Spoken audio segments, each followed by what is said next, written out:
അപ്പോൾ കടത്തിച്ചാ ജീവിക്കുകയാണ്. കടവില്ലാതെ എങ്ങനെ ജീവിക്കും? കടത്തി തന്നെ ഈ സാധനമൊക്കെ ഇപ്പോൾ ഇറക്കണമെങ്കിൽ ഇത് 3 ലക്ഷം രൂപ ഒരു വള്ളം ഉണ്ടാക്കണമെങ്കിൽ, ഒരു വലയും സാധനമൊക്കെ വേണമെങ്കിൽ എങ്ങനെ 5-6 ലക്ഷം രൂപ വേണം. അത് ഉണ്ടാക്കി ഇപ്പോൾ മേലിൽ പിടിച്ച് വെച്ചിരിക്കുകയാണ്.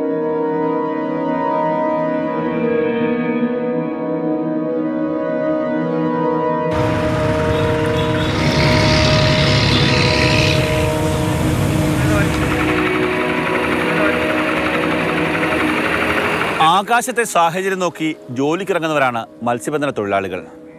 കഴിഞ്ഞ 3 മാസമായി കനത്ത വെയിൽ, ഇനി വരാൻ പോകുന്നത് വറുതിയുടെ 2 മാസം.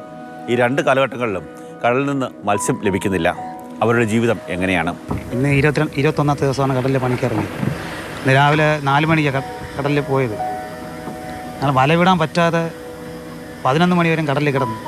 അതായത് ബുദ്ധിമുട്ട്. ഇപ്പം ട്രോളിംഗ് നിരോധനം വരാൻ പോകുന്നു. ഇതിന് മുമ്പേ ഞങ്ങൾ ബുദ്ധിമുട്ടാൻ തുടങ്ങിയത്. എങ്ങനെ കുടുംബം എല്ലാ ദിവസങ്ങളും മുന്നോട്ട് പോകും? അതെന്നെ പറഞ്ഞത് ഭയങ്കര ബുദ്ധിമുട്ട്. എല്ലാം കടം മേടിച്ച് ഇഞ്ചിന് വെള്ളം കടം മേടിച്ചൊക്കെ ഇറക്കിയിട്ടിരിക്കുക.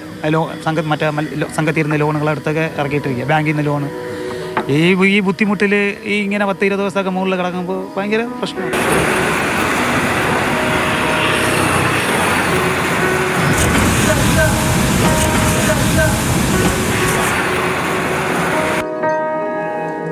എവിടെയെങ്കിലും മഴയൊന്ന് ശക്തി പ്രാപിച്ചാൽ പൂർണ്ണമായും സംസ്ഥാനത്ത് മത്സ്യബന്ധനത്തിന് നിരോധനം ഏർപ്പെടുത്താറുണ്ട്.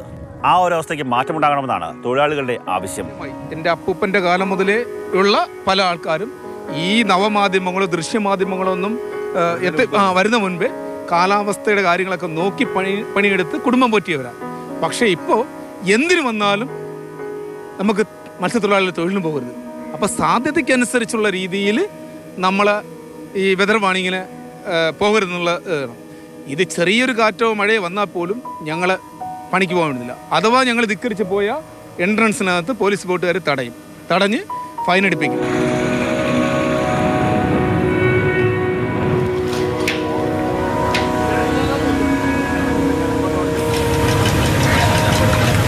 ട്രോളിംഗ് നിരോധന കാലഘട്ടം പരമ്പരാഗത മത്സ്യബന്ധന തൊഴിലാളികൾക്ക് അല്പം ആശ്വാസം നൽകുന്ന കാലഘട്ടമാണ്. കാര്യം ആ സമയത്ത് കടലിൽ പോകാൻ അവസരമുള്ളത് പരമ്പരാഗത മത്സ്യബന്ധന തൊഴിലാളികൾക്ക് മാത്രമാണ്.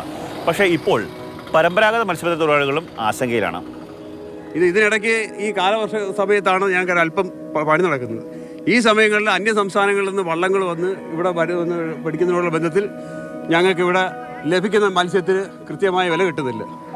അതൊരു വലിയ ചൂഷണമായിട്ട് അധികം മത്സ്യം ഇവിടെ ഈ പ്രദേശത്ത് വരുമ്പോൾ ഞങ്ങൾക്ക് കിട്ടുന്ന വില അല്പം പോലും യോഗ്യമല്ലാത്ത നിലവാരത്തിലാണ് കിട്ടുന്നത്. 2000 രൂപയ്ക്ക് പോകേണ്ട മീൻ 500 രൂപ 600 രൂപയ്ക്ക് ഞങ്ങൾ കൊടുക്കേണ്ട ഗതികേട്ടിലൊന്നും എത്തുന്നു.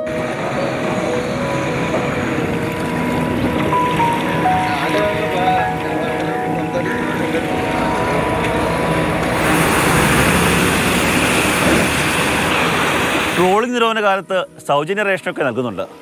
എങ്കിലും പട്ടിണിയും കടവും മാത്രമാണ് ഈ തൊഴിലാളികൾക്ക് മിച്ചം. ക്യാമറമാൻ ഷനാസ് പരിദിനൊപ്പം കണ്ണൻ നായർ, മാതൃഭൂമി ന്യൂസ്, കൊല്ലം.